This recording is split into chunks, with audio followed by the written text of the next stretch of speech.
Daily current affairs में आपका स्वागत है। उत्तर कोरिया का सैन्य जासूसी उपग्रह प्रक्षेपण विफल रहा। रॉकेट के दूसरे चरण में खराबी आने के बाद उत्तर कोरिया अपना पहला सैन्य जासूसी उपग्रह लॉन्च करने का प्रयास विफल हो गया। उत्तर कोरिया ने कहा कि एक दुर्घटना हुई क्योंकि उसने अपना पहला अंतरिक्ष उपग्रह भेजने की योजना बनाई, जिससे वह समुद्र में दुर्घटनाग्रस्त हो गया। इंजन के असामान्य स्टार्टअप के कारण नया उपग्रह परिवहन रॉकेट 44वां प्रक्षेपण विफल हो गया क्योंकि अपना प्रणोदन खो बैठा। उत्तर कोरिया की सैन्य जासूसी उपग्रह प्रक्षेपण विफल रहा क्योंकि वो अपना जो उपग्रह भेजने की योजना बनाई थी, जिसमें वह समुद्र में दुर्घटनाग्रस्त हो गई, जिससे इंजन के असामान्य स्टार्टअप के कारण नया उपग्रह परिवहन रॉकेट प्रक्षेपण विफल हो गया। पुराना किला की खुदाई से पूर्व मौर्य युग की बसावट का पता चला। दिल्ली के पुराना किला या पुराने किले के स्थान पर खुदाई के एक नए दौर में मौर्य काल से पहले के शहर के निरंतर इतिहास के सबूत सामने आए हैं। पुराना किला शेर शाह सूरी और मुगल सम्राट हुमायूं द्वारा निर्मित कई लोगों द्वारा माना जाता है कि यह इंद्रप्रस्थ का स्थल है, जैसा कि महाभारत में उल्लेख किया गया है। सरकार अब तटीय पवन परियोजनाओं के लिए ISTS शुल्क माफ करेगी। सरकार ने offshore wind projects, green hydrogen और ग्रीन अमोनिया के लिए inter state transmission charge ISTS माफ कर दिया है।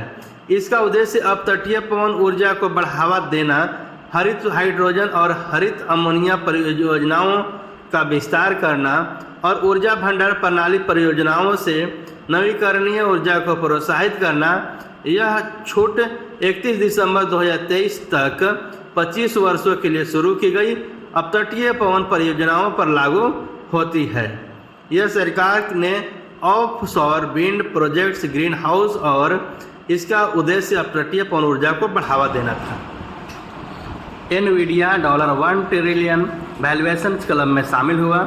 एनवीडिया कॉर्प संक्षेप में $1 ट्रिलियन बाजार मूल्य वाली अमेरिकी कंपनियों के एक विशिष्ट क्लब में शामिल हो गया क्योंकि निवेशकों ने चिप मेकर में ढेर कर दिया, जो जल्दी से AI बूम के सबसे बड़े विजेताओं में से एक बन गया। उच्चतम मूल्य लक्ष्य कंपनी का मूल्य लगभग $1.6 ट्रिलियन है, जो कि गूगल पेरेंट अल्फाबेट के बराबर है। एनकोडिया में 1 अक्टूबर से 2000% बढ़कर गया है। OTT पर तंबाकू विरोधी चेतावनियों को विनियमन करने में भारत विश्व स्तर पर अग्रणी। तंबाकू सेवन के घातक प्रभावों के बारे में जागरूकता फैलाने में भारत विश्व में अग्रणी बन गया है। केंद्रीय स्वास्थ्य मंत्रालय ने OTT प्लेटफॉर्म पर तंबाकू विरोधी चेतावनियों के लिए नए नियमों को अधिसूचित करते हुए कहा है कि अगर ऑनलाइन सामग्री का प्रकाशन नए नियमों का पालन करने में विफल रहता है तो मंत्रालय सख्त कार्रवाई करेगा। यह अधिसूचना OTT प्लेटफॉर्म को तंबाकू विरोधी चेतावनी देने के लिए अनिवार्य करती है। यह OTT पर तंबाकू विरोधी चेतावनियों को विनियमन करने में भारत विश्व स्तर पर अग्रणी बनी है, जो तंबाकू सेवन के घातक प्रभावों के बारे में जागरूक फैलाने में भारत विश्व में अग्रणी बन गया है। OTT प्लेटफॉर्म पर तंबाकू विरोधी चेतावनी के लिए नए नियमों का अधिसूचित करते हुए ऑनलाइन सामग्री की है। एतिहाद एयरवेज को 2023 की पर्यावरणीय एयरलाइन का नाम दिया। एतिहाद एयरवेज को एयरलाइन रेटिंग पुरस्कारों में लगातार दूसरे वर्ष के लिए वर्ष 2023 की पर्यावरण एयरलाइन नामित किया गया है। एयरलाइन रेटिंग पुरस्कार उड़ान उद्योग के सर्वश्रेष्ठ को स्वीकार करते हैं और एयरलाइनों को उनके नवाचार, मार्ग, नेटवर्क और सुरक्षा स्कोर पर रैंक देते हैं। इस पुरस्कारों ने नवाचार और सहयोग के माध्यम से अस्थायी विमानन के प्रति एतिहाद की प्रतिबद्धता को मान्यता दी है, जो एतिहाद एयरवेज को एयरलाइंस रेटिंग पुरस्कारों में लगातार दूसरे वर्ष के लिए वर्ष 2023 की पर्यावरणीय एयरलाइन नामित किया गया है। ये पुरस्कार नवाचार और सहयोग के माध्यम से अस्थायी है।